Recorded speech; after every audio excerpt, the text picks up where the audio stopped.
What's up, and welcome back to my channel. Today we are on a road trip, and we're going to be tackling inner thigh fat. This will address two of the most common questions I get from women, and that is, will working out help to get rid of inner thigh fat? And will building muscle help with this? So if you've ever wondered about either of these questions, go ahead, hit the thumbs up button and comment one trouble area you'd like me to tackle next. Starting with one of the biggest misconceptions about toning your thighs.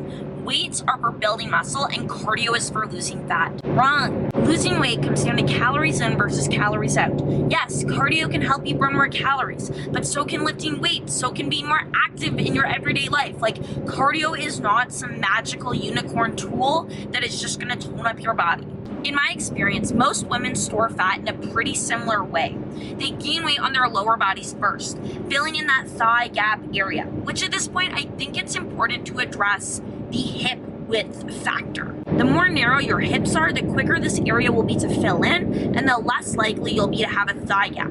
I personally have a very straight up and down narrow hip frame, and so it would be pretty impractical for me to aim to get a thigh gap. Which, while this is totally something I used to obsess over, it's really not a big deal, and here's why. Once you reach a certain amount of body fat on your lower body, it begins spilling over from just your inner thigh, and you start gaining fat more uniformly all over your legs. So at this point, it's not just your proportions from the front that have been affected, but also how you look from the side angle. Now, I know this might sound like bad news, but it's actually good news, because if you're like me, if you have naturally narrow hips and not a lot of shape from the front, there's a lot that we can do to sculpt, lift, tone your body, especially from that side angle. So how are we gonna fix this? With today's routine, we're gonna focus on exercises that work on both that front and that side angle. So that means really hitting your glutes, hamstrings, and adductors. We'll be doing mostly compound exercises with basic equipment and a couple tweaks so that we can hit these target muscles even better.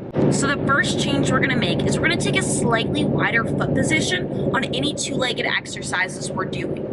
In my experience, by widening my stance on pretty much any bilateral or two-legged exercise, this immediately improves the amount of glute engagement I'm getting.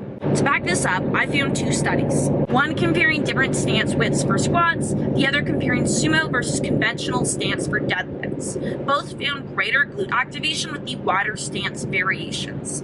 The next tweak we're going to make is we're really going to focus on moving through a full range of motion. In general, by passing through a full range of motion, that's going to maximize your time under tension. And understanding that mechanical tension is one of the three main mechanisms of muscle growth, this is something important to focus on if you want to build lean muscle. That said, something that a lot of people miss is that different muscle groups are going to become dominant throughout different parts of the range of motion. This is especially true with compound movements. For example, with squats, they're going to contribute a lot of power at the bottom of the range of motion, but their contribution is going to diminish as you raise up. Same applies to deadlifts and hip thrusts, it's just at different parts of the range of motion. And the third tweak we're going to make is including unilateral or single leg exercises. Okay, so by doing unilateral exercises, we're going to sculpt a balanced physique, but these also have the added bonus of hitting your gluteus medius a lot better than bilateral exercises. The gluteus medius and minimus, your smaller glute muscles, are responsible for hip stabilization and lateral abduction. Okay, so it makes sense that when you're doing an unstable or a single-legged movement, these are going to be much more active. In my experience, when I perform lunge or split squat variations, I feel like a deeper tension develop in my upper glutes. To see if this was just me, I did some digging and I found this super cool study where they took 11 D1 female athletes and compared muscle engagement on a single leg squat versus a two-leg squat. They confirmed what I suspected, that the gluteus medius is much more active on the single leg variation. Dumbbell sumo deadlift. Here I'm holding the dumbbell sideways. I've seen a lot of women hold it from one end, which would probably be a bit more comfortable, but that would ultimately shorten the range of motion, so this is what we're going to work with for today. You may want to practice the motion a couple times through just without the weight to get the coordination down between your knees and hips. When you've got it down pat, you'll feel like you're extending up through your knees at the same time as you're thrusting forward with your hips. Next up, we've got the plyo squat to box. This is like a regular low squat to box, except when you reach the bottom position, you pause for a hold before accelerating back up. You want to focus on absorbing the landing through your thighs and glutes, then really controlling the lower back down to the box or dumbbell. While while the squat is traditionally a quad or front of thigh dominant movement, by pausing in that bottom position, we're spending more time in the glute stretched position. By exploding up, this further capitalizes on your glutes' explosive power, making this an awesome squat variation for the glutes. Next, we have the dumbbell deficit deadlift with your feet elevated. In all honesty, I would not recommend using dumbbells to elevate your feet. These were 40-pound dumbbells, but they were still pretty sketchy to stand on. You'd be way better off using either heavier dumbbells or, better yet, 2 benches or boxes. Those would be much more stable and allow you to focus on form rather than falling over. Next, we've got the split squat hop. This is similar to a regular split squat, except instead of raising back up slowly, we explode up from that bottom position. If you're not 100% confident with balance on regular split squats yet, you can swap this for bodyweight split squats with a focus on accelerating up from the bottom position.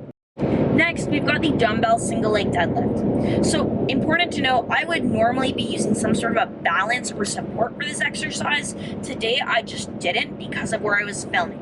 So I'd encourage you to use your free arm to brace yourself against a wall, squat rack, or other piece of equipment if you have access to it. That way, again, we can focus more on hitting our target muscles and nailing form and less on falling over.